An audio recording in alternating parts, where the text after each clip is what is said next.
He's about 455 yards away. He's going to hit about a 2-iron, I think. This is the School of Motion podcast.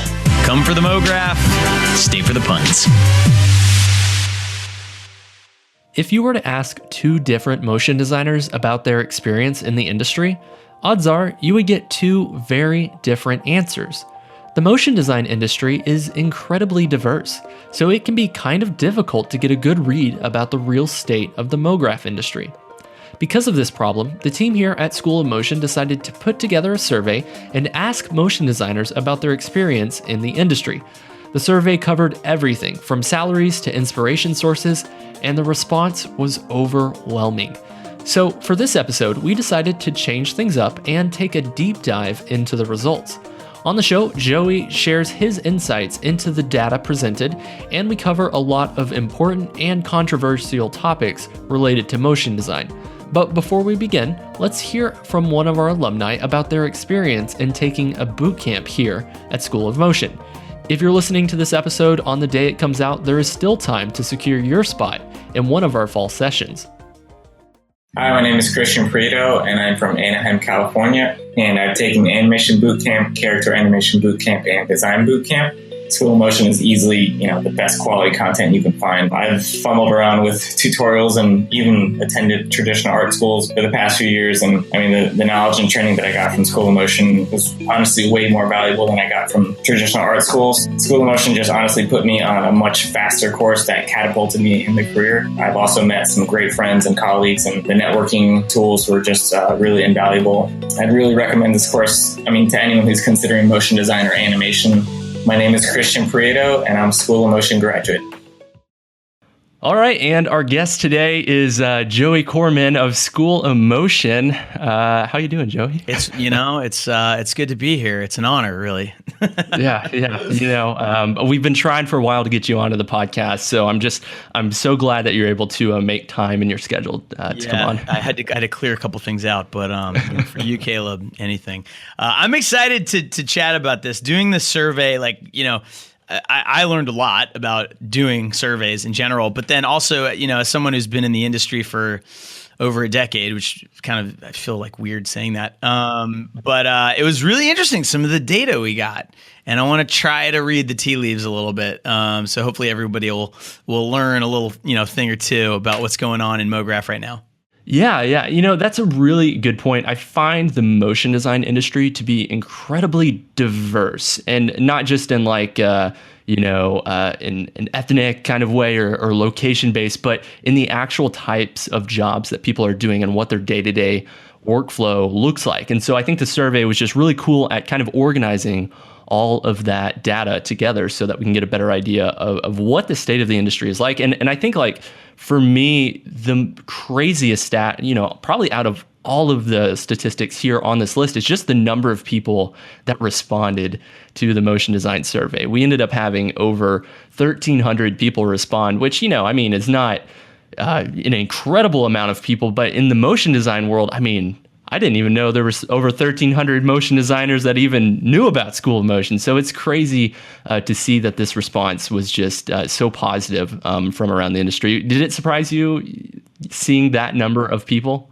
Well, it surprised me just because it's a survey and it takes time out of your day, and people were so enthusiastic about it. It was amazing to see. And one of the things I want to say, because you talked about how diverse the industry is, that's one of the things that I think next year, because we're planning on doing this survey as a yearly thing. I think next year, that's one of the things I want to improve about the survey is trying to capture that diversity a little bit. For example, we got feedback that we didn't really represent studio owners. We sort of focused on employees or freelancers, but there's actually a lot of studios out there. There's a lot of people that run their own agency, run their own studio, and we kind of didn't give them an opportunity to kind of speak through that survey. And I really want to get more granular about what artists are doing specifically, because you're right, the industry's splitting off in these weird ways. I just interviewed Casey Hupke, who's working on augmented reality stuff using Cinema 4D and Unity. And, we've interviewed Solly from Airbnb, who's using Code and After Effects and Body Moving to do stuff. And we didn't really ask about, what are you doing in motion design? I think that would be really interesting too. And not to mention the fact that we didn't really ask people where they were. So some of the salary information you might have to kind of interpret in your own country if you're not in the United States. But we're going to improve it a lot for next year. But I mean, even with what we got, it was very interesting. Yeah, I totally agree. So I tell you what, Joey, why don't we just kind of talk about some of the data points here? And if something's interesting, we can just chat a little bit further about it. And if not, we can just keep moving. It works for me. Cool. So the first question that we asked was about age. And the motion design industry is notorious for having people who are very young, but I was really surprised to see. So the data basically says that over 30% of the respondents say they are either 26 to 30, and then 24% of the respondents said that they are 31 to 35. And so the average age is about 32. I was kind of surprised to see that because, I think the motion design industry gets a bad rap for just being basically high school kids, watching After Effects tutorials. But I think the reality is there are a lot of people that are, quite a few years into this profession because we've come a long ways in the last, decade or so. In your experience, have you found, the average age of 32 to be about right for this industry? Well, I'm 36, so I'm kind of right in that average.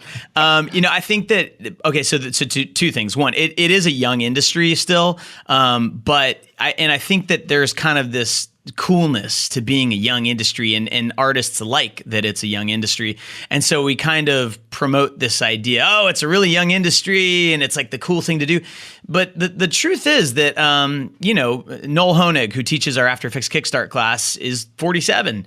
There are now older, I'm Noel, I'm sorry. I hate to use you as an example of an older MoGrapher. I'm 36, I guess I'm like a middle-aged MoGrapher in MoGraph years. The industry is maturing, and I think that maybe it's time we start embracing that it's not this brand new thing. Maybe the average person on the street still hasn't heard of it and doesn't know what it is, but anyone in app development knows about it. VR and AR folks know about it. Game dev people know about it, and obviously anyone in advertising, marketing.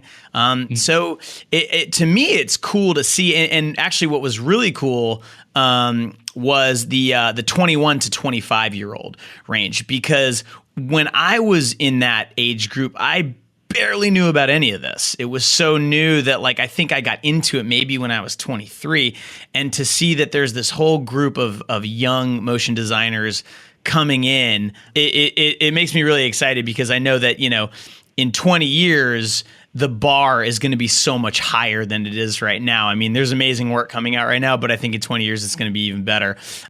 Taylor over at Giant Ant, who we interviewed for our After Effects Kickstart class. When we interviewed him, I want to say he was 19 and he was working at Giant Ant. So the industry, we're bringing in people really young now, and we're going to have them. They're going to have a full career in it, and it's amazing to see. So I loved seeing the age data come through on the survey.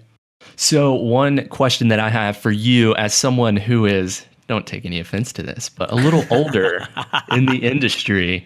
I mean, you're in the top quarter in terms of oldness. So you have to rub it in this way. As someone who's older in the industry, do you find yourself in any way feeling that angst with, you have younger people coming in that can spend more and more hours in front of a computer working on projects where, when you're older, there's just more responsibilities that come up. Do you feel some of that pressing on you as a motion designer in this industry right now? Whoa, you just opened a can of worms, my friend. Well, I mean, there's a motionographer guest post that I wrote earlier this year. It was called Too Old for MoGraph. And we can link to it in the show notes. It dealt with that exact topic, which was when I was in my early 30s. Man, I'm not in my early 30s anymore. I'm going to have a breakdown on this podcast. When I was 31, that's when I started to notice, wow, I'm in this generation. I'm basically the second generation of mographers. There were those before me, but I noticed, like, where are all the 50-year-olds? Like, what? And you nailed it. Like, studio culture, it's getting better, but there was still this, especially ad agency culture. There's this push to work overnight, and it's kind of a badge of honor, like how many overnights you'd pulled and this and that. And when I started a family, I just wanted no part of that anymore. And that's one of the big reasons that I shifted to teaching. And, I've talked to a lot of mographers in that, on the back nine, I guess. And they, almost all of them agree. Like, once you start a family, your priorities shift. Ending up being featured on Motionographer and stuff like that, it becomes less important. It becomes more about work-life balance. And fortunately, I think as our industry matures, studios are catching on to that. I mean, I've talked to a lot of studio owners. We've interviewed a bunch of them, and I've met a lot of them through School of Motion.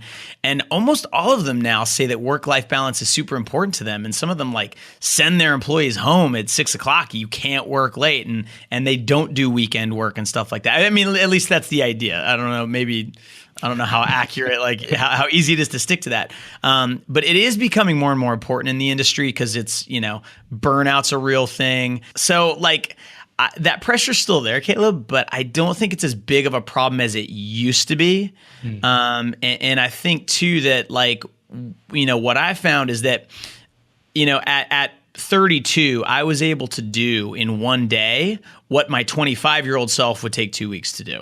And I think that most motion designers who've been working in the industry for years, they'll agree with that. You get so much more efficient at doing the job that it takes you like a quarter of the time as someone who's 10 years younger than you. So you don't really have to work harder to do the same job. And that just comes with experience. Yeah, that makes sense. We should probably do an entire podcast about that exact topic sometime soon. That's a good idea. So the next data point that we have here is gender. So 80% of motion designers are male and 20% are female. Now, obviously, the motion design industry, if you go to any meetup or conference, that ratio is pretty close to being, I think, in my mind, indicative of the male to female ratio. But if you look at the entire labor force, about 47% of the labor force is female. So the motion design industry is very skewed male. Is that just historically something that you've seen? Absolutely. Yeah. I mean, it that data point, it didn't surprise me at all. It's disheartening, but so two things. One, this is a known issue in the industry. A lot of people talk about this. Lillian Darmono, great illustrator, designer. She's very vocal about it. Erica Gorochow has talked about it. I mean, there's a Facebook group for female animators called Punanimation that B. Grandinetti helped start. So there is this effort to bring more female talent into motion design. And why is this the case? Well, I can tell you with 100% certainty, it has nothing to do with ability. Female talent, male talent, like, totally equal in terms of capability and brilliance and all of that. If I had to guess, and this is just me guessing, I would guess that it probably comes from the fact that initially, right, the current generation of motion designers that are like, 8-10 years into their career got into this, a lot of them, like myself, got into this from the technical side, right? There wasn't, when we were starting out, a way to learn design and then animation and coming from the art side and then transition into using After Effects, using Cinema 4D, using these technical tools to make motion design. It was, oh, we need an After Effects artist. Oh, we need a flame artist. Oh, we need a 3D artist. Oh, by the way, I suck at design. I should learn some design. And I think that because it was a more technical thing, our school culture, especially in the US, tends to drive more male students into technical things. There's a huge gender disparity in STEM things, which is science, technology, engineering, and math. And there's a big initiative in the US to push more girls into those fields. And I think a lot of people that end up in motion design come from that sort of background. I also think that To get ahead in motion design, it's still like this now. To really get ahead, you have to be really good at self-promotion. And the culture, especially on the internet, I think is definitely biased towards males being able to do that a lot easier than females. It just sort of feels like, if you're a female and you're really self-promoting, it feels like you're sticking your neck out a little bit more. You're more likely to get slapped down or something like that. And just, the culture of parenting encourages males to do that more than females. So I think it's like a very big cultural thing that needs to shift. Now, here's one thing I did. I looked this up. I was trying to find out what the actual School of Motion audience is, because we have a lot of students now. And so I think that we might be like a lagging indicator for the industry to see like, okay, well, what's the ratio of students? We don't have a ton of data that's easy to access yet. We will next year. But I looked at our Facebook page, which has, I don't know, something like 32,000 likes or fans or something like that. And our page is 71% male, 28% female. That's a 10% difference. Yeah. So I'd like, and I can tell you that when I taught at Ringling, in person, and an in-person college, like that's definitely a lagging indicator for the industry. It wasn't 50-50, but it might have been 60-40 male female. So I think that in 5 to 10 years, that's going to be a very different number. It wouldn't even surprise me next year if it's shifted a few percent. So it's more female. And that's my hope. And to female motion designers out there, I know it's probably sucks to hear that only 20% of the industry is female, but everyone's aware that there's a disparity and it's actively being worked on, and I think it's going to change. Cool. Yeah. So our next data point here is how many years have you been in the industry? And this was one of the most surprising data points for me, mainly because 48% of the respondents said that they've only been in the industry less than 5 years. Now, there's a lot of reasons in my mind that why this may be true. It's probably because the people that are in the industry less than 5 years, maybe they're not full-time motion designers. Maybe they're just learning. Maybe they took a school of motion boot camp, but they're not, quite 100% in the industry just yet. But still, I mean, that's about half of our respondents that said they have not been in the industry longer than 5 years. Do you think that this is going to lead to an oversaturation of motion designers in this industry? Or do you think that it's a really good thing for everybody for there to be just such a large amount of people that are new to this industry right now? Yeah, I agree that data point was insane. And I actually wrote down in my notes, holy shit. So two things. One, I think that that's a data point that I suspect is a little exaggerated on our survey, simply because, you have to think about like who are the type of people that subscribe to our newsletter, that are taking our classes, that, have the time in their day to take a survey. I suspect that number's a little bit higher than it actually is. However, that's still a huge number. And what I think is going on is that, for all of the talk of doom and gloom that we hear about the motion design industry, typically from the studio side, right? Because the studio model is kind of crumbling a little bit. I think that the actual field of motion design is growing exponentially. So I don't think that there's going to be oversaturation. Every single producer, a studio owner, anybody I've ever talked to who hires freelancers says there's not enough good freelancers out there. It's tough to find talent. It's tough to keep talent in this industry. It's sort of like in the software development world when all of a sudden startups, Web 2.0 hit and everyone needed to be a software engineer and salaries went up and up and up. I think we're going to see a mini version of that in motion design because the number of screens is not shrinking. The number of advertising channels is not shrinking. Everything is turning into an advertising platform. Snapchat, Instagram, obviously Facebook, even Twitter, they're ramping up their advertising. And then you've got the UX, app prototyping world, which is exploding. It's getting so big, so fast. And then you've got AR and VR. I mean, I think that that's a recognition that there's opportunity in this industry, not just to get a job and make money, but also to do cool stuff.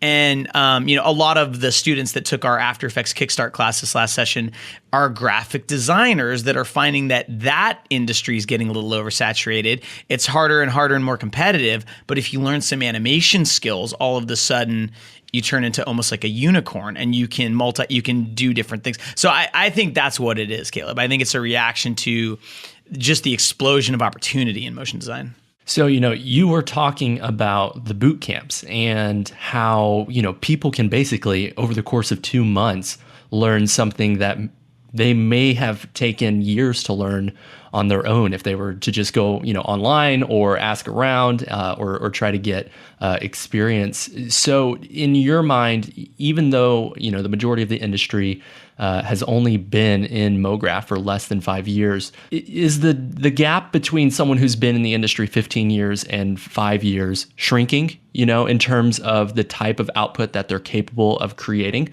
Because, 10 years ago, in my mind, it seems like, it would have taken you 5 years to get to the point that if someone wanted to start new in the motion design industry right now, it would only take them 1.5 to 2 years to get to. So do you think that with companies like School of Motion, that the gap between people who have been in the industry a long time and the gap that of people who are brand new to this industry is kind of shrinking? Yeah, it's a really good question. I mean, obviously the resources available to learn this stuff are way better now than they were like when I started learning it. There was we had Creative Cow, we had MoGraph.net. That was basically it.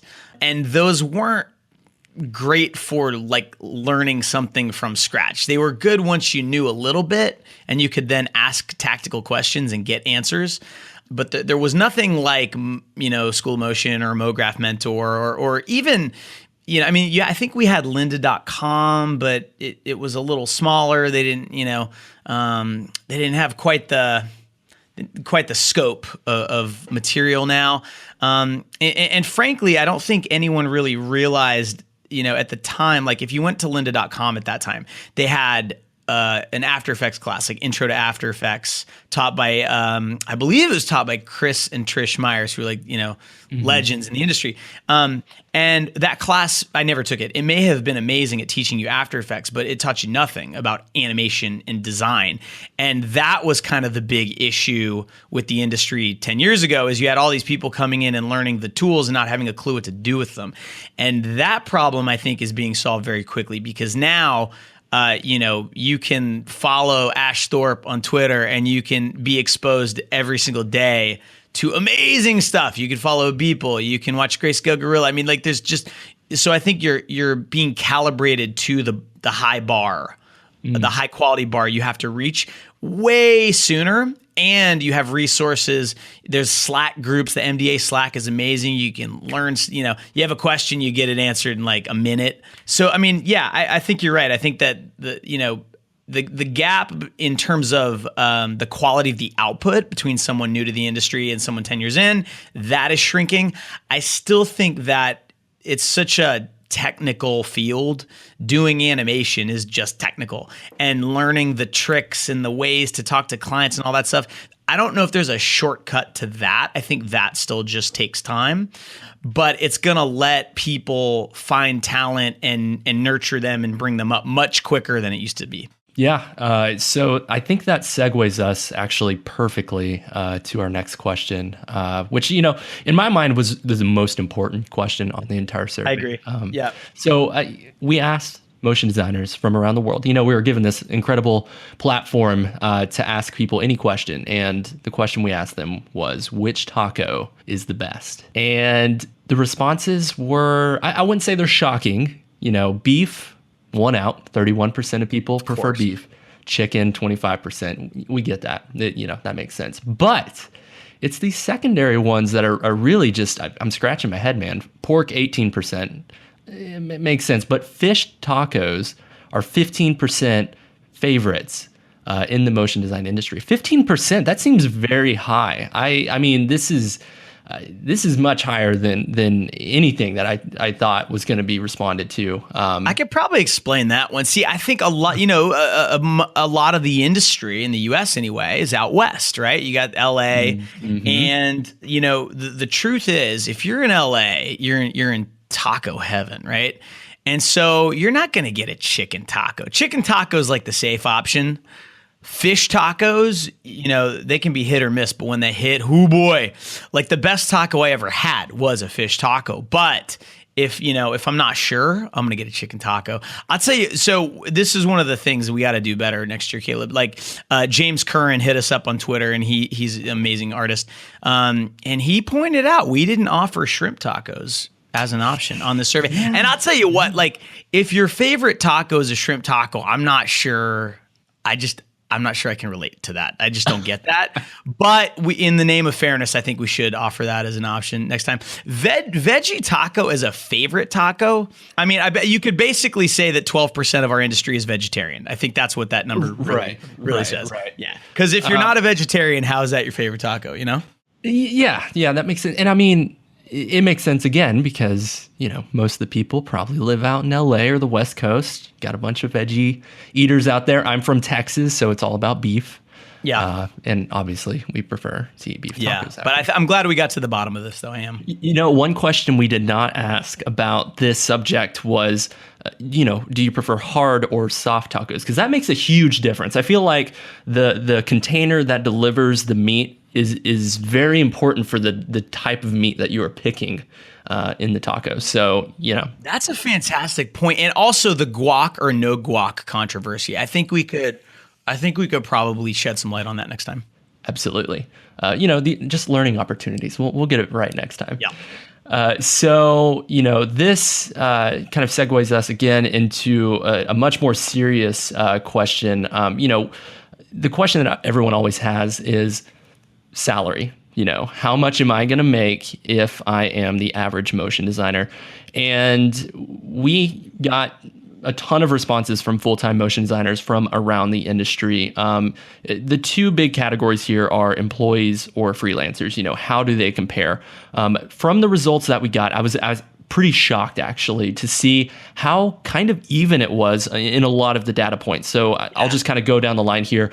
Employees make $62,000 a year on average. Freelancers make about $65,000. The highest salary that we had come in from an employee was $190,000. The highest salary we had come in from a freelancer was $320,000 a year, which, man, good for them. Is the biggest difference that I saw was in the number of projects that they work on a year. So the average employee said they worked on about 31 projects a year, whereas the average freelancer said that they worked on about 23 projects a year. That's about a 50% difference. And so if you actually think about the number of hours that you put into each project, I imagine that freelancers are either able to focus a lot more of their time and effort on making their projects awesome, or they have more time to work on their skills or just have free time, to like regain their sanity. And so I found that to be really interesting. And then, the number of hours worked per week,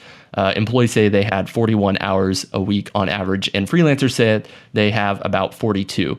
And so, all of these data points I think are really interesting, but, I thought it'd be cool if you could talk to about the number of projects that people work on a year. In your experience, working as a freelancer and then, working in a studio where maybe it kind of felt a little bit more like you were an employee, did you see the number of projects that you were working on increase whenever you were more in a full-time environment versus you just personally being a freelancer? Yeah, definitely. It depends. So first of all, this data that we got about this, right? Like the difference between employee and freelance and all that. This is the thing that next time we do this survey, I really want to get more. I want to be able to dig a little deeper. Cause I had questions that we couldn't answer with the data we got. So to everyone listening, next year, we're going to split this up a little bit differently. But, in terms of the number of projects per year, when you're an employee, and I've been an employee, I've been a freelancer, and I've been a head of a studio. So I've seen all three viewpoints. And when you're when you're an employee, your boss is basically trying to maximize, the utility of paying you, right? And when you're a company, your overhead's higher and all that stuff. So, the incentive is to bring in as many jobs as you can and try, if jobs overlap, but one artist can kind of like do double duty, that's what happens. As a freelancer, especially once you get into freelancing remotely, you're actually trying to go after projects, and those projects may take 2, 3, 4 weeks. And that's all you're trying to do, and you'll pick up little things here and there. But like as a freelancer, I like, towards the end of my freelance career, I really was just trying to get projects, and I was trying to avoid the, hey, we need someone to cover our artist who's on vacation for 3 days, and you go into a studio and work on 6 different things and not finish a single one. So I think that number makes sense. Now, there's 2 numbers I want to focus on here. Well, before I do that, let me say that the parity between the yearly earnings was actually really surprising to me. When we were doing research for the Freelance Manifesto, and before that, our Freelance U course that we don't sell anymore, we got different numbers. So the average freelance salary that we got, I think it was like 3 years ago when we did a survey, was $90K. And then this year it's $65K. So either there was a massive drop in freelance salary, or the way that we did this survey kind of skewed things a little bit. But to be honest, I'm not sure. I've never met a freelancer who only made $65K. Every single one I've ever known in my life has made more than that. So, these freelancers might be like right at the beginning of their freelance career. We also, like I mentioned, we didn't kind of adjust for regional differences. The rate a freelancer gets in New York City is very different than the rate, a freelancer gets in, Zurich or something like that. So, we have to account for that next time too. But the highest yearly earnings is crazy, right? $130,000 difference. So I want to talk about that because people are going to see that number and be like, okay, so who is an employee doing motion design for $190K a year? All right. So in my experience, there's 2 types of employees that get that salary. One is a studio owner. If you own a studio, you can pay yourself that salary if the studio is doing well. If you are a creative director at a really great studio, a Buck or something like that, I don't know those salaries, but I imagine they can be high up, in the, 150 to 175, 190 maybe. But really that's rare. That's super duper rare. And a freelancer, so when we did our research for the book, I think the highest paid freelancer we surveyed at that point made $260,000 in 1 year, which is a lot. So now to get this $320,000 number, I mean, that is mind blowing. You're talking about, you're talking about billing over $20,000 a month. Now, another thing we didn't get into is that's probably revenue. That's probably not profit, right? I'm assuming the person who billed that had to hire other freelancers and had expenses, because there's really, unless you find a way to not sleep, maybe that you're doing polyphasic sleeping or something, there's no way for one person to actually bill that much in a year. So that I'm sure that they didn't take home $320,000, but still that's pretty amazing. And I think it's indicative of what I talk about in the book, which is that when you're freelance, there's a way to do it where you are scaling yourself like a studio without the stress and overhead of a studio. Now, the other number I wanted to call attention to was the number of fun/unpaid projects. Mm-hmm. So an employee, 11%, which seems about right. And then the freelancer, 15%. So that doesn't surprise me, but I would urge freelancers, if you're freelance, like one of the best things about freelancing is that downtime where you get to do work that you want to be doing, like you'd like to be paid to do this work, but you don't have any of it on your reel. So you can do spec stuff, you can do personal projects. And those projects are the things that elevate your career, allow you to get booked at studios to then get paid to do cool stuff. And so I'd like that number to be higher. I mean, there's this concept in Silicon Valley. I don't know if Google does it anymore, but they used to have this thing called 20% time. And the idea was that, you're on salary at Google, but for 20% of the time, you work on whatever you want. And some, I forget, there's like some famous Google product that came out of that. Employees just messing around, doing stuff they thought was cool. And I think if freelancers took that mentality, that 20% time, I think you're going to find that your work gets better faster. You're getting better bookings faster. And then another data point we have to add next year is how much vacation time, like how much time off did you have as an employee versus a freelancer? Because that is another number that's generally very different. Employees in the US anyway, you know, at the beginning of your career, you generally get 2 weeks paid time off.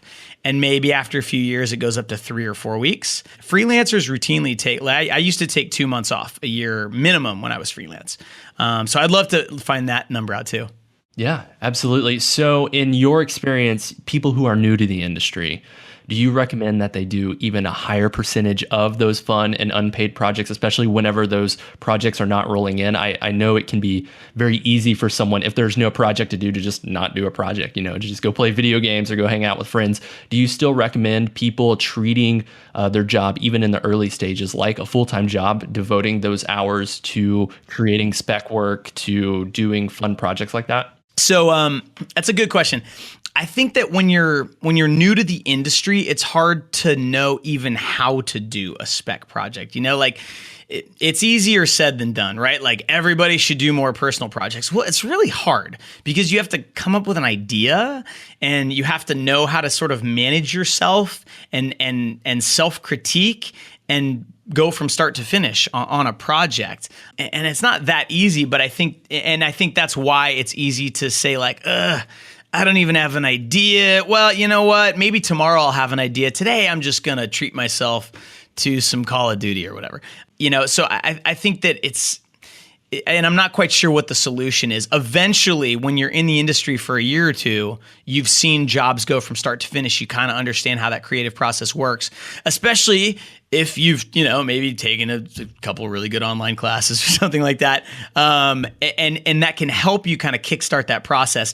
When you're a freelancer, it's imperative. Like, I don't think, you know, depending on your goals, if you get to a point with your freelance career where you're happy with the work you're doing and you're happy with the amount of bookings you're getting and the clients you're working with, yeah, maybe you don't need to do that. But at the beginning, when your goal might be, I want to get booked by Royale, but you don't have the work that's going to get you booked by Royale, no one's going to pay you to do Royale level work until it's on your reel. You might as well, unless you go intern for them or something, you know, you might as well like take 2 weeks off and try to make something cool and treat it like a job. Mm-hmm. You know, I mean, what I used to do when I was freelance is I would take 2 weeks off every year and I would totally redo my reel. And 1 week of that was basically coming up with and executing some cool reel opener and reel closer. Because, you know, as we all know, that tends to be the coolest part of your reel. And I treated it like a job. I would wake up and I would start at like 9:30 or 10 or whatever, and I'd work 8 hours that day on it. And I'd make myself do it, and I wouldn't allow myself to dick around. Because you know, if you don't have the discipline to do personal projects, it's going to hold you back for sure. Yeah. That makes sense. So there's a data point that we didn't actually include in the infographic or even the article that we wrote about the salary information, but it has to do with the gender pay gap. So everyone knows that is a big problem in the modern workforce. In motion design, there is still a gender pay gap by about 8%. So on average, males make about $64,000 a year, and on average, females make a little less than $60,000 a year. So it's about an 8% difference, whereas the average is about a 20% difference. So, you know, the motion design industry, I think it has a lot to do with what you were talking about earlier, Joey, where, you know, there's no difference between the quality of the output between males and females. It just so happens to be that a lot of these people that have been in the industry a long time that are making these higher salaries tend to be male. So I think that's a super encouraging statistic to see. Obviously we want the gap to be 0%, but it's cool to see that gap is shrinking, and hopefully it just continues to shrink over the next few years. Yeah, I think just the awareness of the pay gap and the awareness of the gender disparity, I think that's, just employers and people who hire freelancers being aware does a lot. And I think that as more and more, one of the things that really, really helps in any industry, really in any endeavor, is having, people you can model and heroes you look up to. And, as you have more and more B. Grandinettis, more and more Erica Gorchows and Lillians, and Lynn Fritz's. I mean, there's lots of amazing female talent in this industry. Sarah Beth Hulver from Oddfellows. Like as you have more of them that not only are doing amazing work, but are also good self-promoters and on social media and putting themselves out there in public, that's gonna be the model for, the 19, 20-year-old female artists coming up in the industry, which you didn't really have 10 years ago. They were there, and you had your Karen Fongs and Aaron Sorofskys, but they were at the very, very top, and you didn't really have these visible lower mid-level, like at the start of their career, females to model. And now you do. And I think that's going to help a lot. So I think we're moving in the right direction. Obviously, everybody wishes we could snap our fingers and make the disparity go away. It's going to take 10 years, but I think it's going to happen. So 24% of the people that responded said they are not full-time motion graphic designers for many, many reasons. We asked them why, and 41% of the people who responded said that they are not full-time designers because they're working on their skills. 36% said they don't want to do motion design exclusively. 30% said they're new to the industry. And then there's a few other answers there. I wanted to talk a little bit about the working on my skills data point here. So, I think for a motion designer who's aspiring to get into the industry, you're never going to feel comfortable with your skills, both technically or artistically, ever. It goes back to that imposter syndrome that you talk about all the time, Joey. Do you have any advice for people who are still working on their skills? Do you have any advice for them on how to just kind of jump in and get started with actual motion design projects? And then at what point for you was it, when did you realize that, okay, I think I'm capable of doing this full time. Let's kind of hop in and get started with motion design full time. It's a really good question. And I agree too. When I saw that data point, I was like, working on skills should not be the thing that holds you back from being in the industry. You're right. There's never a point where you're like, okay, now I'm good enough. Maybe 10 years into my career, I started doing things that I thought, you know what? I'm actually kind of proud of that. Everything up to that point, I hated.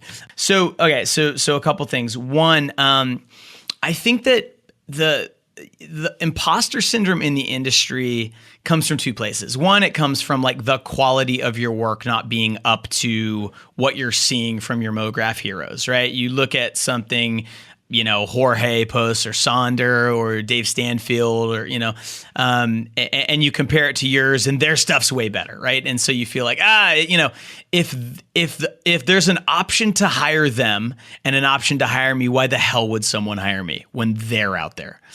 And so what you got to realize is that when you see work posted on Wine After Coffee or Motionographer or, artists are sharing their work on Twitter or Instagram or whatever, that's the best stuff.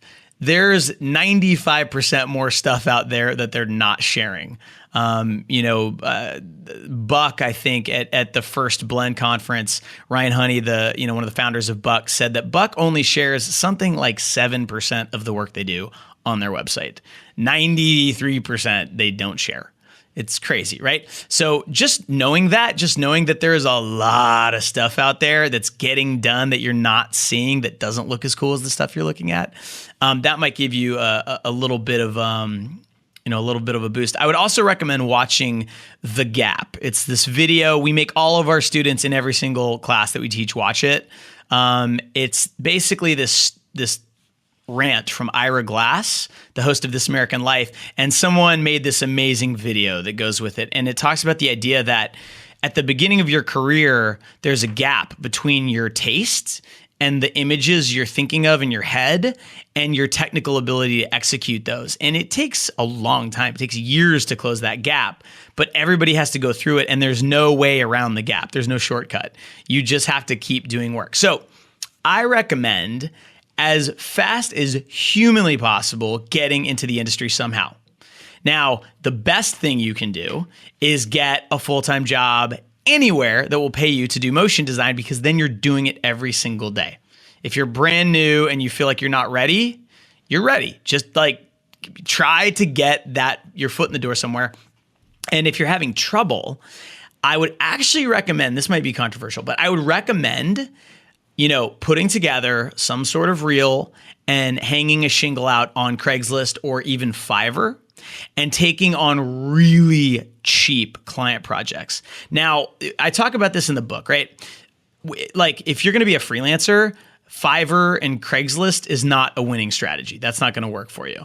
But if you're looking for practice, working with clients and doing projects that are for someone else, it's amazing because you can get work really easily. The bar is extraordinarily low on those platforms, and you're not gonna make money. Like, maybe someone has $200, they'll pay you, but just because they're paying you, that means they're gonna have an opinion. You're gonna have to learn to work with them, to manage them, and at the end of it, they're probably gonna be happy with what you did, and that's gonna boost your confidence, and it's gonna help erase some of that imposter syndrome.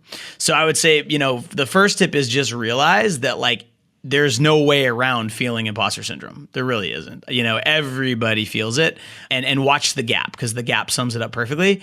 And then get practice, do these little Craigslist jobs, do Fiverr jobs, like once you're good, or once you're like in the industry, stop doing them. But use them as practice. Use them as just like, it's like going to putt-putt, batting practice, just getting some at-bats, and just start working as fast as you can. Like, don't wait until you're good enough. You'll never be good enough. I promise you.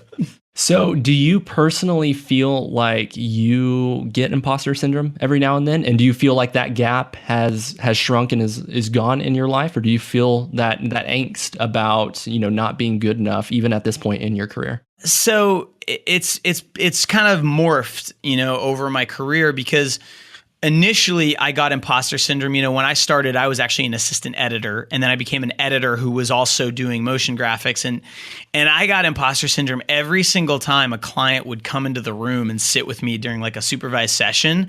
I was like, don't they know like that I don't really know what I'm doing, and I'm not really that creative. And then after like a year of doing that every day, I didn't feel that way anymore. But then I went freelance, and I was a freelance After Effects artist. And clients would book me, and I'd have to design something and animate it. And I had crazy imposter syndrome because I was looking at what Ted Gore was doing, or Neil Stubbings, or those, like some of these legends, and I was like, don't they know that like there's people out there doing way better stuff? Oh my gosh. But then after like 4 years of that, I didn't feel it anymore. And then I started a studio, and I'd go into these pitches where it was me and my producer live at an ad agency screening our reel and talking about our capabilities. And I'd be trembling inside, like, don't they know? I have no idea what I'm talking about. Like, and then after 4 years of that went away. So it's like, you just keep taking one step at a time, and then, starting School of Motion, and I'm teaching classes and I'd never taught before. And I'm thinking, man, like, don't they know I'm not a real teacher? I didn't get a teaching degree or anything. So every single person in the world feels imposter syndrome. It never goes away unless you do the same thing over and over again. But then the little secret is, once you stop feeling it, you're going to do something else that's going to make you feel it. Yeah, that's really, really good advice. Do you find that 4-year rule was pretty I guess, standard for you? Do you think for other people, in doing something for 4 years, that's a good amount of time to get over that syndrome? Yeah, I never really thought about it that way. But yeah, it does seem to be that every 4 years I've kind of shifted in some way. And it's probably because, that might just be me too. It's one of the things I talked about in the Motionographer article is it's easy to just keep trying to go farther and farther and farther. But for me, it seems like every 4 years there's like the fear is at a low enough level that imposter syndrome is like minimized enough where I have the cajones to, to kind of take the next leap. So yeah, and maybe for some people it's 1 year, maybe for some people it's 10 years. For me, it seemed like 4 years was kind of the magic number. Cool. And, it kind of makes sense because if you think about that whole 10,000 hour rule, in a year, there's about 2,000 working hours that you can have. If you're freelance, it's probably a little bit more. And so after about 4 years, you're close to that 10,000 hour mark and probably feel like an expert at something, or at least like you were saying, no fear about something. That's interesting. I like that. It's fascinating.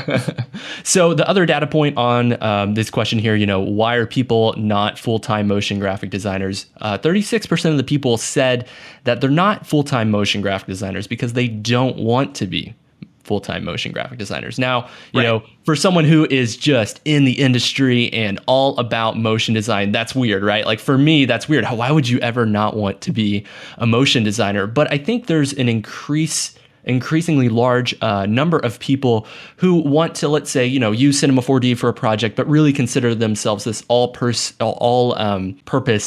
video professional. Do you find in the motion design industry that people are becoming more generalist in this way? Or is this kind of a newer data point that is shocking to you? I think it's really just indicative of the fact that Caleb, you and I especially, but probably a lot of the people listening to this podcast are really into motion design and, are on Motionographer once a week and looking at Wine After Coffee and checking out what Buck just did and hopefully checking out School of Motion. And it's easy to think that that's how everyone in this industry is. And it's not, we're like, and you said something earlier, like, I didn't even know there were 1,300 people that would take this survey. What you see online in the motion design industry, that is the tip of an enormous iceberg. And you've got, people working out in Silicon Valley doing motion design for apps that are probably more into tech than they are, the motion design industry and explainer videos and Octane and stuff like that. And I think, my buddy Adam Plouffe, he's the guy, he created Rubber Hose for After Effects and a new tool, which is coming out soon called Overlord that's going to blow everybody's mind.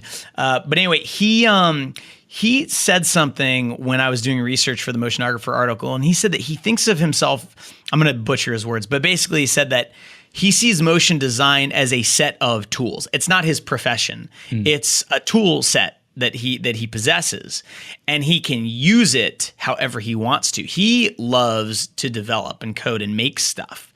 But because he's got these motion design skills, he can make the UI, the UX work really well. He knows what motion designers do, so he can create these tools that are just tailored to us. And so, is he really interested in like the new GPU renderer? Like probably not, but he's into other stuff. And, if you asked him, are you a motion designer? He might say yes one day and the next day say, nah, I'm more of a developer. And I think there's just more and more of that. I mean, look at like a YouTube channel, that uses After Effects. But really what they are like writers and directors, we've had on the podcast Joe Cambiagio, and they're like unscripted TV producers that they use After Effects, they do motion graphics, but that's not what they do, right? They're TV producers. So I think that that's just kind of us being in this bubble where we think about motion design and MoGraph world all day long, every day, because we're crazy, but most people aren't like that. So, personally for you, if you didn't get into the motion design industry, is there another profession that, is similar that you think you maybe would have pursued instead? I really have always been into coding. Like, I think that in another life, I would have been like a developer. I really love that. There's a lot of similarities too, I think, between coding and motion design. It's like solving a puzzle. Motion design is a little bit more, you get a little bit more leeway, because it's subjective. Whereas with coding, a lot of times it's like, does it work? Yes or no. It's binary. Right. But the creativity involved and that rush of like figuring something out and making it work is very similar. Yeah. It's super cool. I was talking to a friend last week, and he's a developer, and I said, how much of your job is taking care of bugs and getting rid of problems in your code? And he said about 80% of his job is fixing stuff. And for me as a motion designer, I'm like, if I write an expression wrong and get an error in After Effects, I'm done and I'm angry at that expression. I cannot imagine like the day-to-day, patience that developers have to be in that industry. So mad respect to all of the developers out there working on scripts and websites and all sorts of crazy things. So absolutely. Our next question here is probably the most non-surprising data result that we had in the entire survey. We asked people, what is their favorite motion design studio? So starting with number 1, Buck, then Giant Ant, Oddfellows, Animade, Cub Studio. Are there any surprises here for you? Not really any surprises. No, I mean, Buck, huge studio, legendary. Giant Ant, small studio, but like at this point, I think it'd be safe to say legendary. At least like in 5 years, you could say they're legendary. They're still like new enough where maybe like it's too soon, but they are legendary. Oddfellows, not surprising, but it's great to see that because they are really new. They're only a few years old, and they've just the talent they've managed to bring over, to their studio, and the quality and frankly, one of my favorite things about Oddfellows is how open Colin and Chris have been, the founders, with the struggles and what it's like to run a studio. Animade, I'm happy to see them on there because they're amazing. They're a little bit larger. I think they're maybe 20 or 30. And what I love about them specifically is that they are not just doing work for clients. They actually created this amazing tool called Boards, which is a tool for motion designers that is now its own separate side business. And kind of right down the street from them is Cub Studio. And actually, the one that makes me the happiest to see them on there is Cub, because first off, I love Fraser. He's like amazing dude, amazing artist. But they are a tiny little shop. I don't know what their staff is. It might be like 5, 6, 7. It's really small. And his mentality, we actually just did an interview with him. And the mentality he has running that shop, it's very different than other studios. He tries to get everyone there to kind of direct their own pieces and be self-sufficient. Whereas at a place like, I don't know, I've never worked at Buck, so I'm kind of talking out of turn here, but there's a little bit more of a pipeline. Design goes to animation. Sometimes design goes to, R&D. How are we going to execute this? Then that goes to animation. At Cub Studio, it's very flat. And Cub Studio is another one of these companies doing something outside of just the client work. They spun off this awesome company, MoShare, which is basically data-driven animations that are automated through this tool. So I think that you're seeing those studios on that list because of the amazing, amazing work that they do. But at least the bottom two, I'm also really excited to see because they're kind of pioneering a new business model. So a lot of these people, whenever they release a new product or a new video, they will create a blog post on their own site with breakdown videos about how they did it. They'll send out press releases to different websites to get their stuff seen by other people, and in a way, they have this whole nother back end system. It's public relations, really, where they are getting their name out there whenever they create new work. And Buck, you see their stuff all over the place. If you go to their website, they have case studies about how they put together this work. Giant Ant is the exact same way. So in your mind, is there something to learn from the fact that these motion design studios are I wouldn't say that they're self-promoting to the point that it's just gross and weird, but they spend quite a bit of time sharing with other people how they created their work and their process. Do you think that there's, for someone who, let's say, owns a small studio or is a freelancer, that mentality in promoting yourself and getting a good website and landing pages that will get many, many more people over to your site is might be a tool for getting people excited about the work that you're doing? Well, you brought up two things. So one, I will never say to someone that you're doing too much self-promotion. It's gross and weird. Like the reality, the dirty little secret is that if you're not self-promoting, if you're not making people aware of you and reminding them constantly that you exist and showing them new work, you're not going to get work, especially at the studio level. Studios, the successful ones typically have, biz dev people who are on the phone, like calling people constantly, taking people out to lunch. At Toil, we had an executive producer who would take people out to lunch 4 times a week. We would do these dog and pony shows. We'd go to agencies.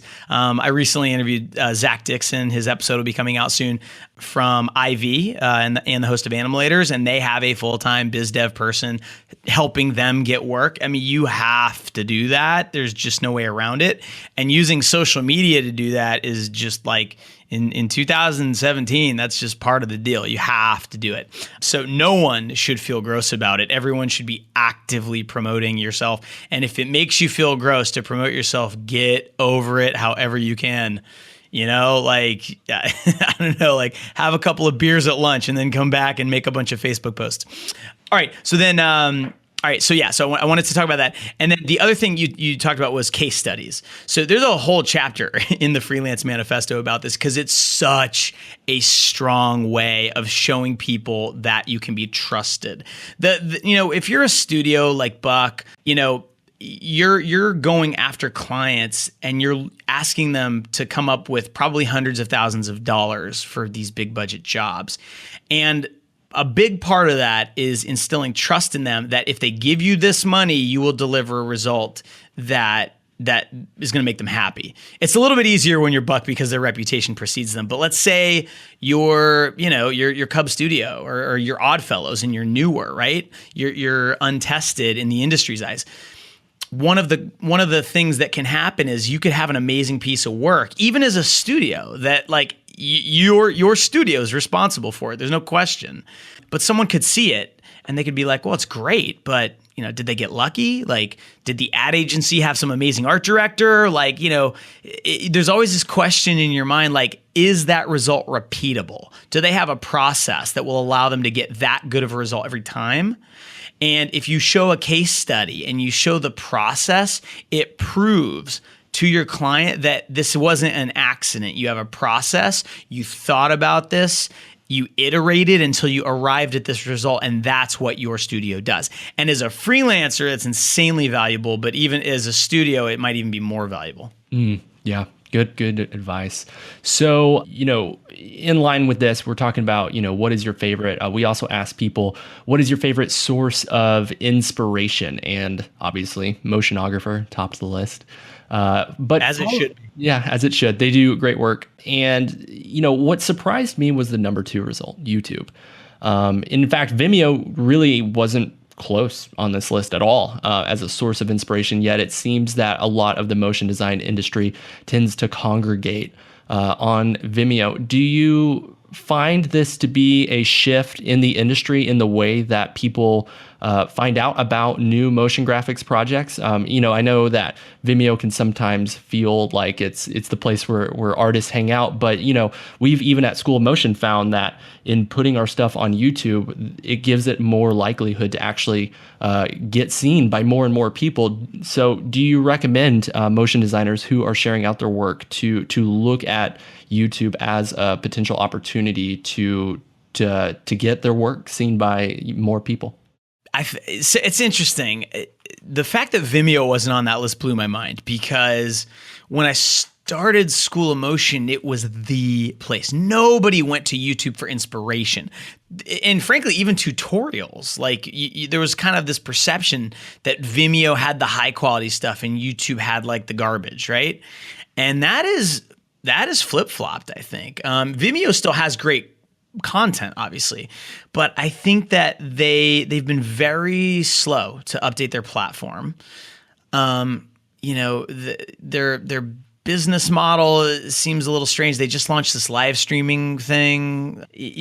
Frankly, I can tell you as someone who's had the Vimeo Pro account for years, like the experience of watching videos on Vimeo has gotten worse and worse. Like the videos, like the streaming takes forever. They don't load fast, stuff like that.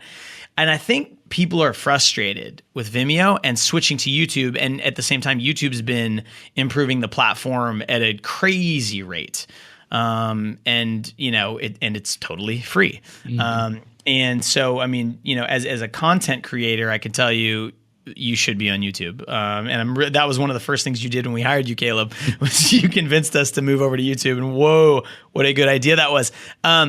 I am surprised, though, that it's a source of inspiration. That surprised me because, I don't know, I just don't use YouTube that way, but maybe you can. Maybe you can find feeds of work on YouTube. I'm sure that it, like, sooner or later, that some channel's going to come along that sort of, I don't know, like aggregates great work on YouTube. For now, if you're looking for MoGraph inspiration, Motionographer by far number one. Like, it's not even close.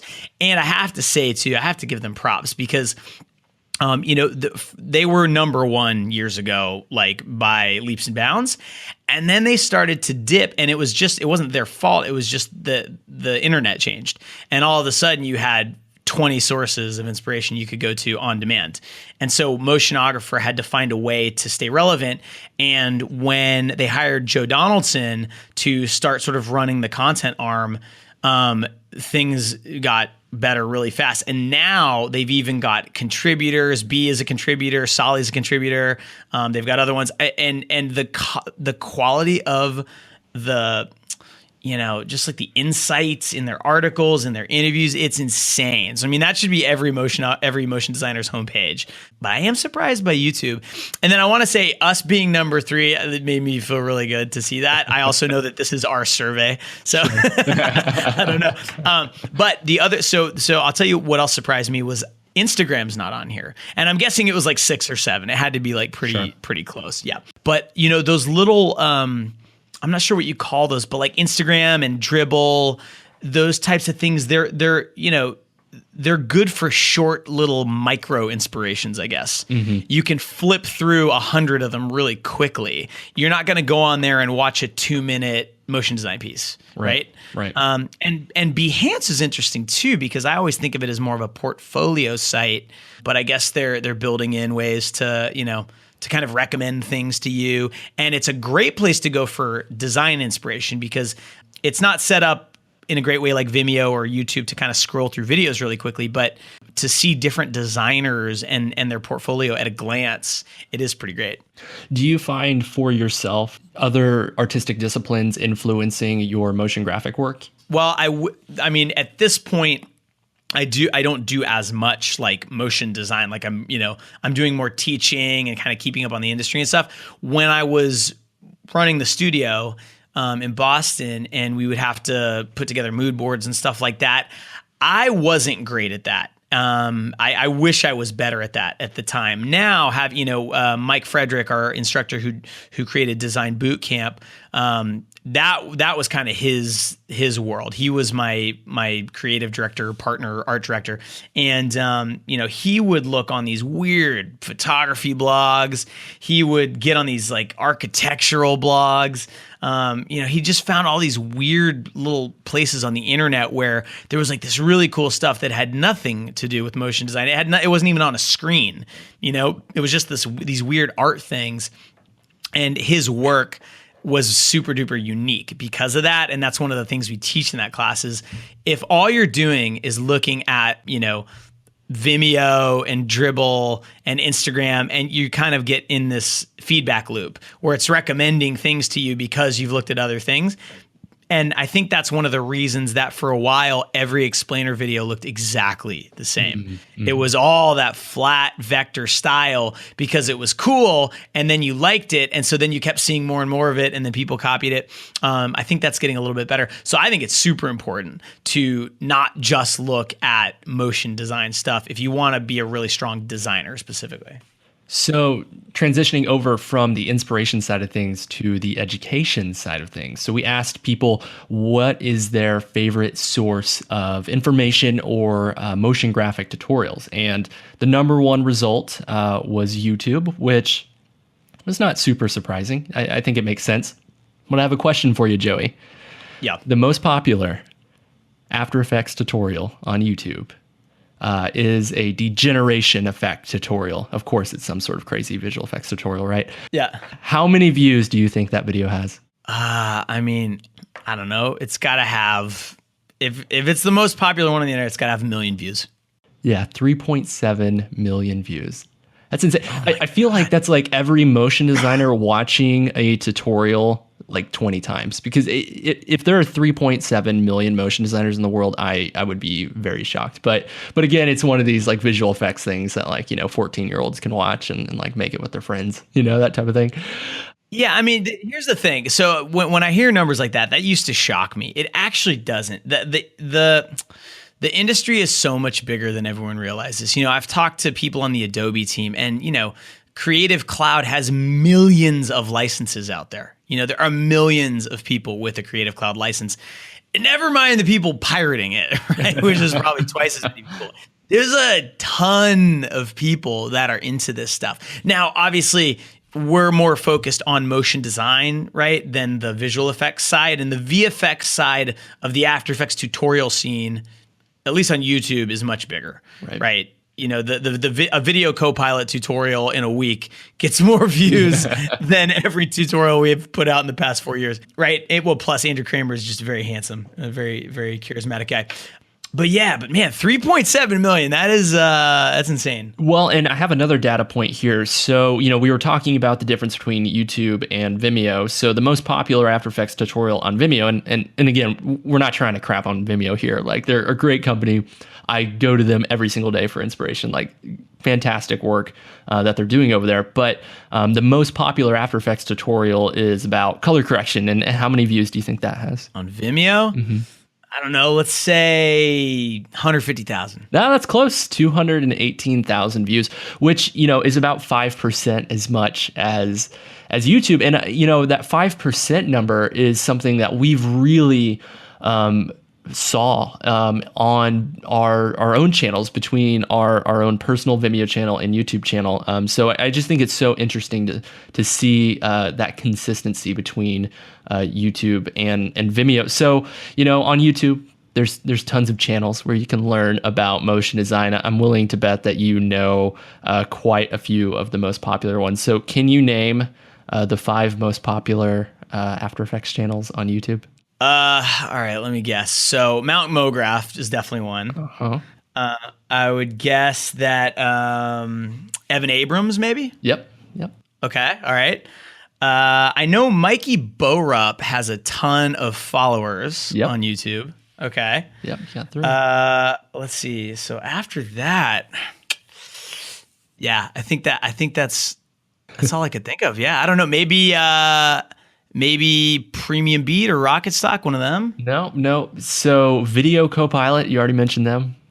I forgot Video Copilot. Right. Yeah, you kind of already mentioned them. So 379,000 subscribers, 379,000 people. That's an insane number. And then below that is Surface Studio. They do After Effects, visual effects things. So you got it. So Video Copilot, Surface Studio, Mount Mograph, Evan Abrams, and Mikey Borup are the most popular channels on YouTube. And they're great channels. Like, you can learn some really fantastic things from those guys, and they're all super, super nice. So they definitely deserve a subscribe.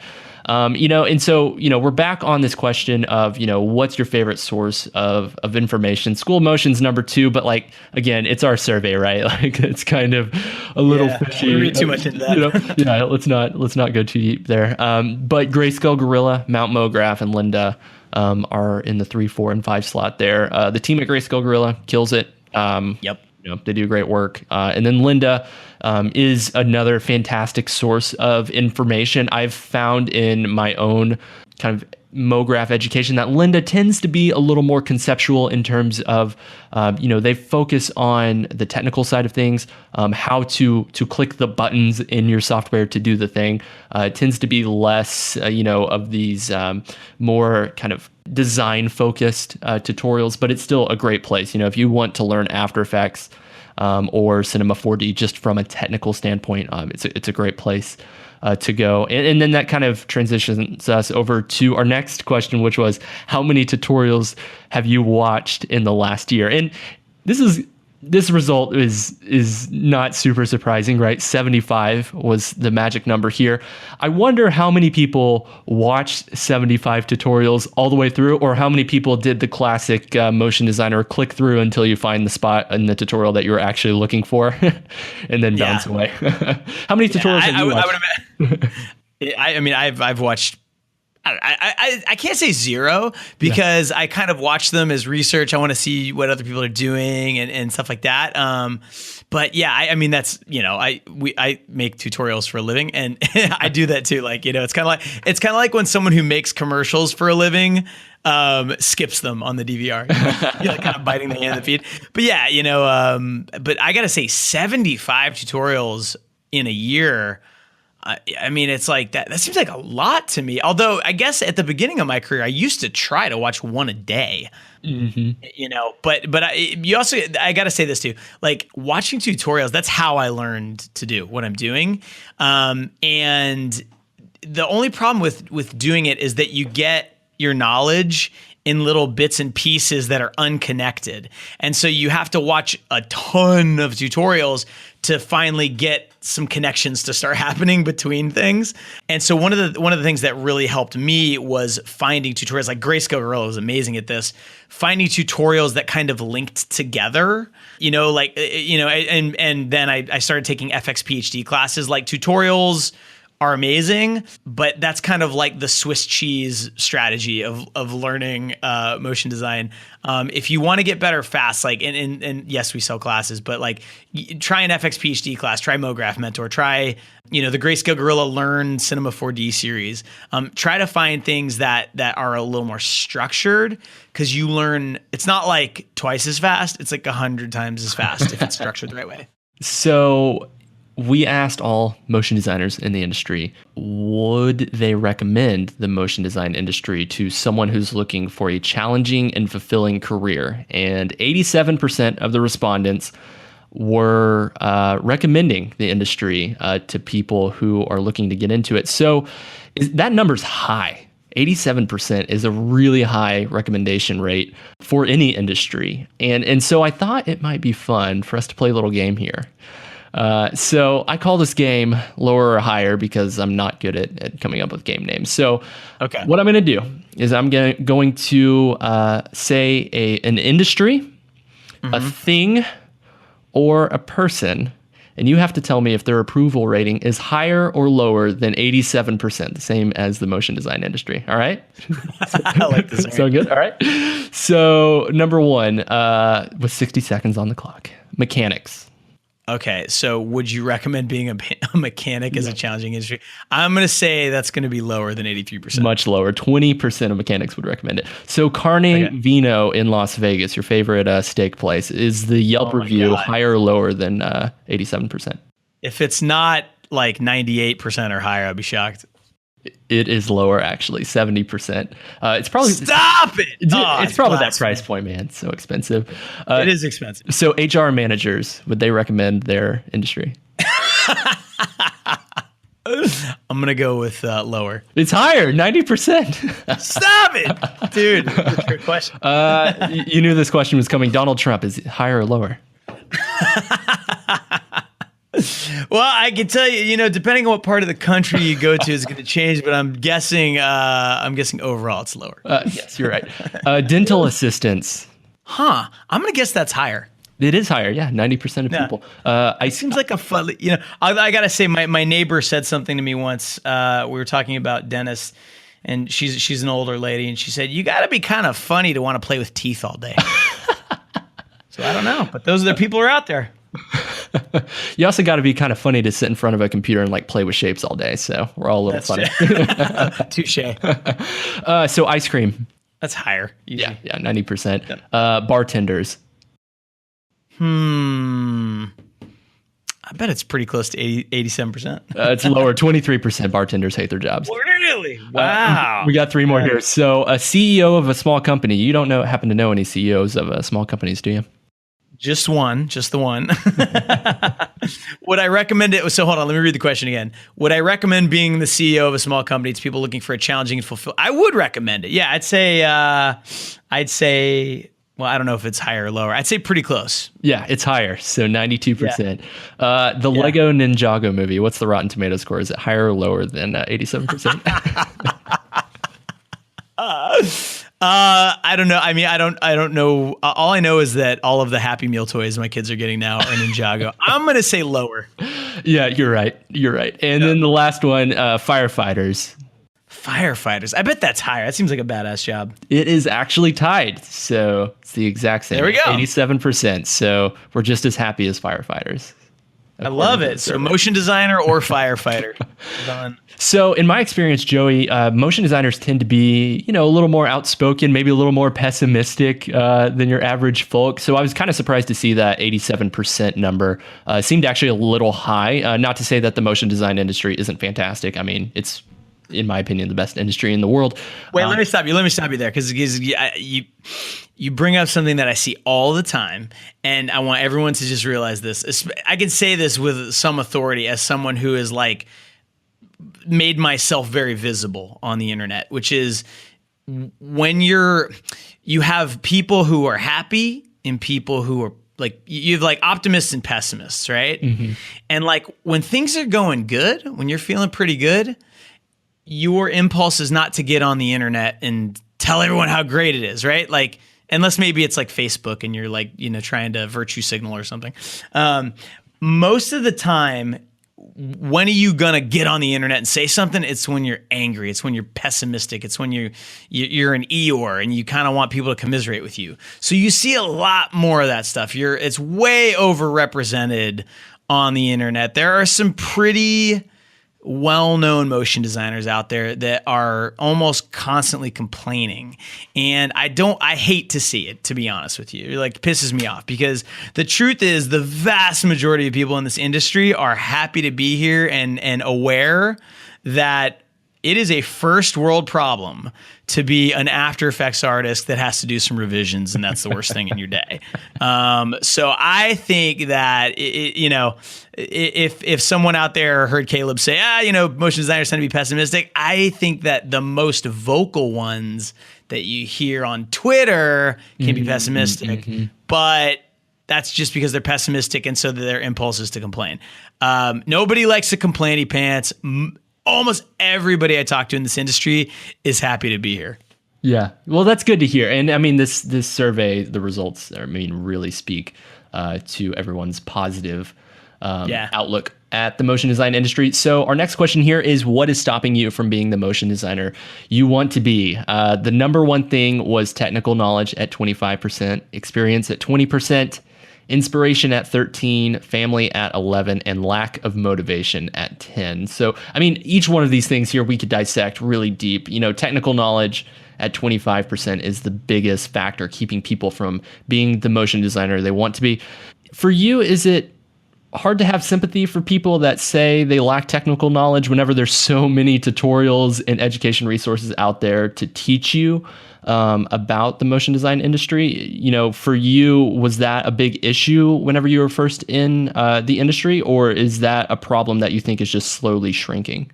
Well, so two things. One, I definitely feel sympathy for people that feel that way. I wish this is one of the things I'd like to tweak for the next time we do this. I'd like to split this up a little differently and dig a little deeper, because technical knowledge could mean a lot of different things. Like I don't think that when I hear technical knowledge, I'm thinking, I don't understand how After Effects works. I don't know how Cinema 4D works. And those are very easy problems to solve now. 10 years ago they weren't, but now they're very easy to solve. And so I doubt that that's really what's holding people back. the being a good designer and a good animator and being able to come up with good ideas, that's the hard thing. And there are still great ways now. There's classes, our classes, other people's classes. There's like Slack channels you can join and Facebook groups and motion meetups. I mean, there's lots of ways to get that now too. So it doesn't surprise me to hear that it's some form of knowledge, that people feel is holding them back. And again, I would point to what I said earlier about imposter syndrome. I'm not sure you ever get to a point where you're like, now I'm finally good enough. That never happens, because as you get better, you calibrate your eye to better and better things. So in 10 years, you'll look back at something you did today and you'll think it is the worst piece of crap you've ever seen. If today you might do it and say like, oh, it's not bad. So yeah, I would love to know, is it animation skills holding you back? Is it design skills holding you back? Is it software? I don't understand the software. I'd like to dig a little deeper next time. Yeah, and we definitely will. We've learned a lot from doing this first survey. So yeah, next year we'll hopefully perfect it, and I'm sure we'll fall short again. We'll just keep on revising this thing and do it year over year. So our next question here is, what is the biggest challenge you face with working with clients? And budget, obviously, is in the number one spot at 51% of people say that it is a challenge for them. Vision, 45%, time, 41%, revisions, 36%, and expectations, 33%. So, budget's in the number one slot. A lot of motion designers are, wanting more money for their project. Clients don't have the money, and so there has to be some sort of compromise there. Do you have any advice for motion designers that, feel like their work, they should be charging more, but their clients are just giving them a lot of pushback about what they're asking? Yeah, so it kind of depends where you're at. If you're a studio and and budgets are shrinking, unfortunately, that's just the reality. And so the solution, you have two options basically. You can find ways to do the work more efficiently, faster, so it's still profitable to do it. Technology is enabling that. I think that's one of the reasons that the flat vector look has become really, really popular and still is popular, because it's a lot faster to do it and execute it than a full-blown character animation piece with cell animation or some really high-end 3D execution. If you're a freelancer and you're finding that that's an issue, I say get new clients. Because as a freelancer, I mean, it obviously depends where you live. It depends on your skill set and all those things. But for the most part, there's not enough motion designers to handle all the motion design work that's out there.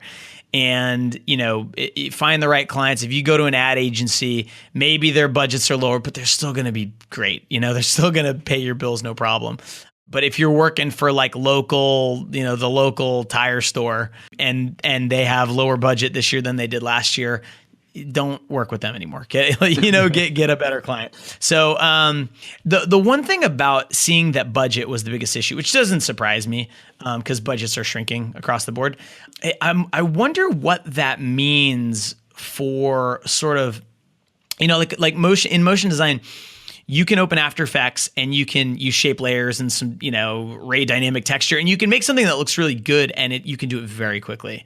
And especially with like all the cool scripts coming out and tools to speed things up and, Rift and Flow. I mean, you can pull off pretty awesome looking stuff very quickly, but you can't even with things like Octane and Redshift, you can't go into Cinema 4D and just whip something up real quick, right? So I wonder if the shrinking budget thing means that 3D is going to there's going to be a rift where only at the high end are we seeing kind of really cool 3D stuff, and everything underneath that's going to be 2D just out of necessity. I hope that's not the case, but that's one thing that I do worry about. So whenever you were freelancing and then also working at Toil as a studio owner, did you find that budget was the biggest challenge, or what for you guys was, the biggest issue that you would face when working with clients? So for us, I don't think budget was the biggest challenge. We were getting budgets that were that were high enough to keep the lights on and earn some profit and all that stuff. I actually think that expectations was a huge one. And maybe I won't say vision, because like when a client comes to you and they need something and you have a vision of what it could be, that's a very common mistake I think motion designers make, is you forget that like most of the time, if a client's hiring you, it's to sell something. And as gross as that may make you feel, that is the point of what you're doing. If you're doing something for a client, it doesn't matter what you want to do. It's what do they need? They need this commercial to convince people to click that link or to go to their website or to go to a store. And so having a cool looking piece is far, far down the list of priorities. Having an effective piece that gets butts out of couch seats, that's kind of the thing. So I kind of was always very aware of that. I didn't fight that very hard, to be honest.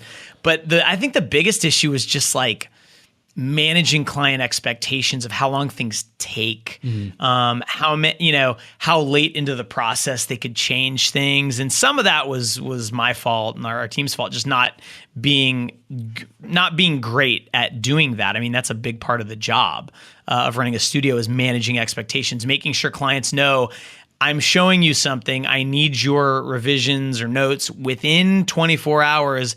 If not, then it's going to cost you money to make changes, like things like that. We weren't great at that. So it's interesting because that was like the lowest thing on the list. But for me, that was always like the hardest thing to manage. Do you find that working with ad agencies compared to working with individuals who approach you directly, that working with that agency, it's a lot easier to manage expectations because they've worked with motion designers in the past? It's hit or miss, because, ad agencies, especially the ones we worked with, are big companies. We'd work with, Digitas, which is like this global company. There's thousands of people working there. And so what that means is you have people there that have been working in the industry for 20 years and really understand how this works. And it is a joy to work with them, because not only do they get the process and know what it takes, but they're more experienced than you, and they come up with these great ideas, and they make everything better, and that was the funnest thing, was like when you're collaborating with it. But then at the same time, they need bodies to throw at their big accounts, and so they hire everybody's a junior art director, or a junior copywriter. And what that means is that this is their first job. They're right out of college, but they have the title art director in their name, and they're looking at their bosses who are confident, tough art directors, and they act like that without actually having the knowledge to back it up. And so they'll ask for things and demand things and confidently say they want this to happen, not having a clue what that means in terms of schedule, in terms of budget, in terms of like the problems that's going to cause creatively down the line. So it goes both ways. You have a better chance working with an ad agency to have someone who understands the process than if you're hired directly by a client that's never done, animation before. But I also think that I didn't realize it at the time, how much of my job it should have been to educate my clients. That's one of the things I learned after leaving Toil and freelancing again. The more work I put in up front, teaching them how it works if they didn't know, in a non-patronizing way, the smoother the process went. What does that look like? Do you think it's creating a schedule and saying, based on the information you're giving us, here's, certain key deadlines in this project? Or is that just a simple email explaining what you're going to be doing and, how long each step is going to take? I think that it's that, but more than that, it's just feeling comfortable being totally honest with your client. So if they ask for something, your gut is to say yes, because you got a client. It's like I caught a fish and I don't want to lose them. I don't want them getting off the hook, right? And sometimes it's better if they ask for something to be like, okay, well, that is doable. However, this is what it takes to do that. It's going to take 2 months of, R&D, and we're going to have to rent render farms because blah, blah, and so the budget's going to be a lot bigger, and that's totally cool. I'd love to work on that. I just want to be realistic with you about what it will take. instead of saying, yeah, that would be really, really cool. Let me look at some numbers and get back to you. Like if you lead the client on to think that what they just asked for is doable, instead of immediately saying it's doable, but then you leave yourself open to lose their trust really quickly. So it's more about just feeling comfortable saying, okay, if this is this what you want? You can have that. It's going to take this and this and this. I suspect that's not really what you want to spend. Here's another solution that's going to cost half as much and only take a month. Just being confident in saying, yes, I can do that for you, but having done this 100 times, I don't think it's a good idea. Here's what I think is a good idea. So our last question here, we asked everybody to just give their advice to people in the industry. We got lots of silly results. We got some very serious essays that got into over 500 words about their advice to people in the industry. Some common threads were, work hard, learn the craft, not the software, be patient, be humble. Lots of people recommended the boot camps here at School of Motion. Quite a few people recommended the Freelance Manifesto. And then a lot of people recommended, and you've kind of already talked about this, going to maybe a studio or an agency early on in your career to kind of just get your feet wet and get in a place where every single day you're working on motion graphic projects, from 9 to 5. What extra advice do you think people were missing here in the survey, or what advice do you have to somebody who is getting into the motion design industry? So I think that the most important thing when you're starting is to just be a sponge, right? Like treat every single job you're on, every interaction, every client interaction, every time something goes wrong, every time you get to hear a call with a client, like anytime anything happens, treat that as a learning experience. Because a lot of times, it's easy to just kind of get caught up in okay, I got it done. We posted it and you're crossing your fingers and you're just hoping there's no revisions. And then this giant email comes back and it's revision. And you disagree with the revisions and it's easy to feel bitter about it and be like, this sucks. If you look at it as, okay, what could I have done differently? What are the things that I can take away from this so next time this doesn't happen? If you show something to an art director and they say, you know what, why don't you just take another crack at it? Because that's not going to work. Right? Don't take it personally. Treat it as, okay, this is a perfect opportunity to ask, yep, no problem. Could you tell me what about this you didn't like? Could you suggest some things I do? If you go into it with that mentality, what it's going to help you do is avoid kind of associating your work with you. You need to separate you from your work and don't be so tied to it emotionally. And just, the work, it's almost like just doing exercise, right? You just treat it like you're going to the gym and someone's saying your form is bad. You're going to hurt your shoulder doing it that way. You wouldn't get offended if someone said that. So if someone said yeah, putting those two typefaces together really doesn't work. That might offend a designer, but it shouldn't. You should be like, oh, well, thank you. Thank you for telling me that. I'd say kind of going hand in hand with that is be humble. Most people in this industry are humble. You're not going to meet too many D-bags, but they're out there. And when you meet them, especially in the ad agency world, at the end of the day, just remember what it is you're doing. You're making animations and designs, and maybe some people out there might actually be doing real good with their work, but most of us are not. Most of us are selling stuff and doing branding and stuff like that. And it's fun. It's a great, keep that in mind. Be humble. Don't think you're not curing cancer or anything, unless you're curing cancer. If someone could figure out a way to use motion design skills. Erica Gorochow, she's a great example. She is now become pretty active in, expressing her political beliefs through motion design, and which I think is amazing. And I hope more artists start to do. So if you're not Erica Gorochow, then be humble, but she doesn't have to. She actually has earned the right. So, a lot of the responses, were like work hard, don't give up, that type of thing. There was also quite a bit of conflicting data, and we talk a lot about this at School of Motion, but the biggest source of kind of conflict, and it's not direct conflict, these are people just giving their own advice, but some people say to go to school, other people say do not go to school. And the school that popped up the most, besides School of Motion, which, we're not really a school, was Hyper Island. Have you heard of Hyper Island before? Yes, I have. So to go to Hyper Island for a year, which I guess for anyone who is not familiar with Hyper Island, it's kind of like a college hybrid where you kind of go into more of a mentorship program for a year to 2 years to learn motion design. And I think it's out in I want to say it's in Sweden. In Sweden, yeah, that's right. So it's in yeah. Stockholm, that's right. So the cost to go to Hyper Island for 1 year is 152,000 Swedish krona. Do you know how much that is in US dollars?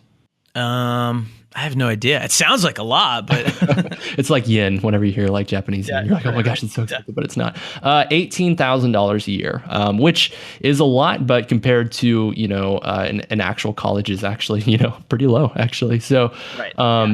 Where do you, I think if anyone's heard you talk for any amount of time about the motion design industry, going to school versus not going to school, it definitely comes up in the conversation. What is your, maybe in just, a few sentences, because we definitely could spend probably an hour talking about the subject. What's your opinion in going to school versus not going to school for motion design?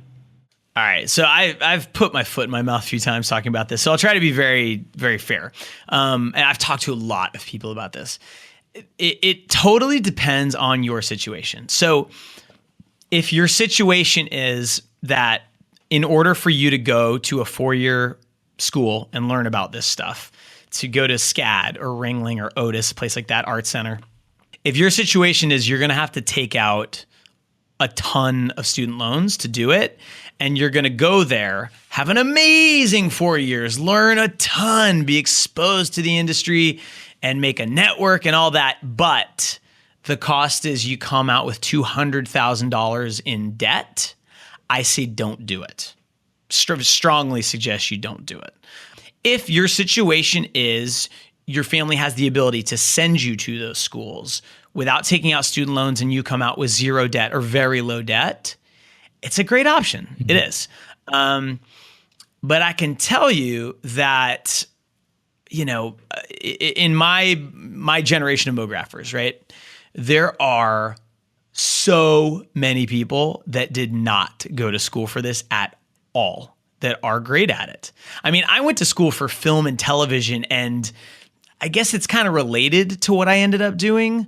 But honestly, the skills that I used from day one in my career were self-taught. I taught myself Final Cut Pro. I taught myself After Effects. In school, I learned how to use a Steenbeck and a Bolex and an Avid and I don't really even think I learned anything about like editing theory. I certainly didn't have any design classes or animation classes. I went to school for 4 years and came out and did something like related to what I learned, but basically totally different. And, Casey Hupke, who I just interviewed, he went to school for computer science. So I just don't think it's necessary anymore to spend that kind of money. It's about the cost. That's what it's really about. Yeah. It's not about the quality. If you go to SCAD, if you go to Otis, you go to Ringling, you're getting a real good education, a really, really good education in this. But the cost is so high, I don't think it's worth it if it's going to saddle you with debt. I really don't. Now, there's another piece to it which I can't really speak to, which is that it's not. So with School of Motion, with MoGraph Mentor, with Learn Squared, and other places, it's possible to get extremely high quality training online for a small fraction of the price of in person. And with technology and the way like we structure our classes, you're not there in person with people. We'll never be able to do that. But you're not missing out on the training part at all. In fact, I would argue that what we do is better than a lot of the classes you'll get in person. However, I've been told by people like Joe Donaldson said that going to art school for him, not necessarily motion design school, but just going to art school and being exposed to art history and being pushed the way art schools push you, and being around other artists, that experience gave him the confidence and the skills to go work at Buck, and no amount of online training is going to give you that. So that's the flip side to it. But what I would say to that is, like, for Joe is, if you've ever met Joe, and he's an amazing dude, he's an artist. Right. He gets it. He's got more creativity in a booger that comes out of his nose than I have. Right. Sure. But for me, that was never my goal. I never wanted that. Like, I mean, it's not that I didn't want it. It's that wasn't my goal. My goal was to make cool stuff and to be excited about what I was making. And then eventually to be able to support my family doing it and to have a nice lifestyle and good work-life balance. Yeah. And so not going to art school, it definitely hurt my work in terms of, like, it could have been cooler maybe, but would I, at this point say, well, that would have been worth an extra $50,000 of debt? No, I don't think so. Yeah. So it's a very personal decision. It depends a lot on your financial situation, but I'll say this with 100% certainty. At this point, even now in 2017, very early in School of Motion and MoGraph Mentor, in the future, Christo's company, even just a few years into this, it is 100% possible to skip college, save yourself hundreds of thousands of dollars, do it all online, intern, instead of spending 50 grand a year, do it online and go work for free at a studio, go intern, right? And bartend at night or something. And you will be just as capable at the end of it as you would if you went to a SCAD or Ringling. So do you know of people that have taken a School of Motion boot camp, not gone to college, and then gone off and had some of these kind of, sexier jobs at some of these big name studios? So I don't know for sure.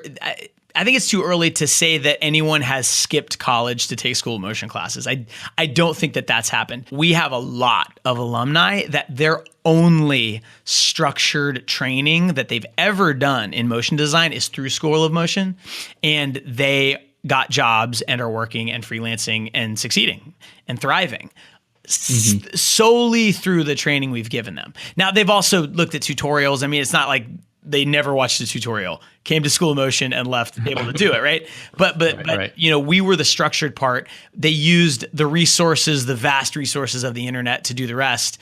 And they did not go to school for this. They did not go to school for anything remotely related to this.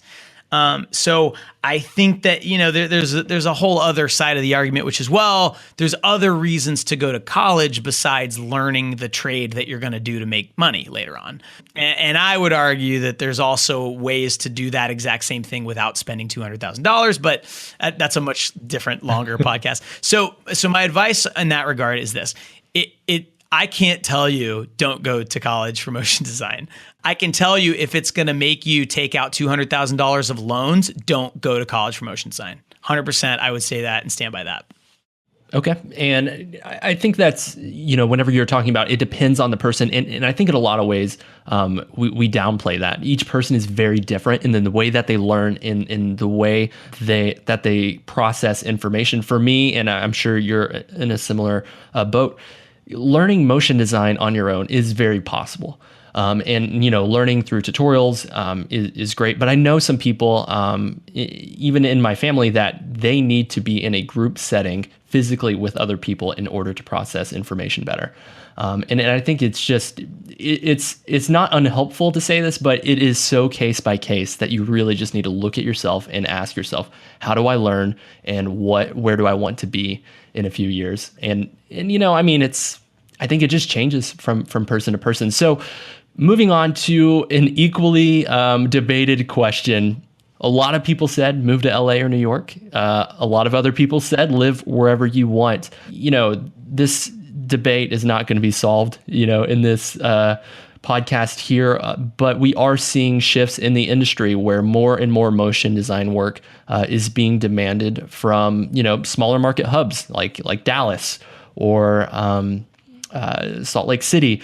These are places where you very well can can create amazing motion graphic work for clients and make a lot of great money in the process. Do you still think that people are benefited by moving out to LA and New York, despite some of the things associated with moving to those places, like the cost and then just simply getting out of your hometown? Do you think that it still would be recommended for people to try to live that life? It depends on your goals. Like if your goal is to be at the top of the industry, working on the coolest stuff, maybe getting something you worked on featured a motionographer, getting some recognition, working on, national spots or maybe even movie titles, stuff like that. Yes, 100% move to LA or move to New York. If your goal is, I like this motion design thing, this is fun, I want to do cool work, I want to make a good living, I want to have good work-life balance and have fun doing this, at this point, it doesn't really matter where you work. There's more work in LA and New York. It might be easier to get started there. I got my start in Boston. If I started my career in Sarasota, Florida, I think it would have been a different story. It would have been way harder. So yeah, it's certainly helpful to start in a major market just because it's easier to get a real full-time job in a physical location. But the truth is, after a couple of years, it doesn't matter anymore. You can freelance from anywhere. We have students in almost every country in the world now. There's a motion design industry in every medium to large size city, and then every company that makes a product, every marketing company, every ad agency, and frankly, at this point, every software developer needs motion designers. There's work everywhere. So if you want to work at Buck, move to LA, move to New York. That's the way to do it. But if you don't really care about that and you just want to, have a good career, live where you want to live. So we also got a lot of kind of funny advice from people. I thought it might be cool if I could read off some of the responses here. So get a Creative Cloud subscription was some advice that people absolutely were giving. Yeah, it's kind of important. Don't be a jerk. You kind of already talked about this. Yeah, super important. Really good advice. A lot of people, like this is not just one person, quite a few people said do programming instead and then do motion design on the side. Interesting. Which, is programming, you're going to make a ton of money, but it's just what lifestyle are you wanting to have here? Yeah. A lot of people said practice, but one person went so far as to say practice until you die. So, that's actually kind of profound, right? You think of practice as something you do to get better, and maybe at some point, like you're good enough, right? And I've said it a couple of times, you're never good enough. So I don't know. There's something kind of wise about that. Yeah. Right. Like the old, less knowledgeable motion designer in you dies, and then this new motion designer comes in their place. From the ashes, yes. From the ashes. Yeah, it's the hero's journey, really. Yeah. So this was really funny. 2 responses back to back. One person said, and I quote, "Don't do it." The next person said, "Do it now." All right. So yeah, some 2 conflicting responses there. One person said that sleep is the enemy. But I have to have my 8 hours of sleep. I disagree. Every night, so. I disagree with that comment.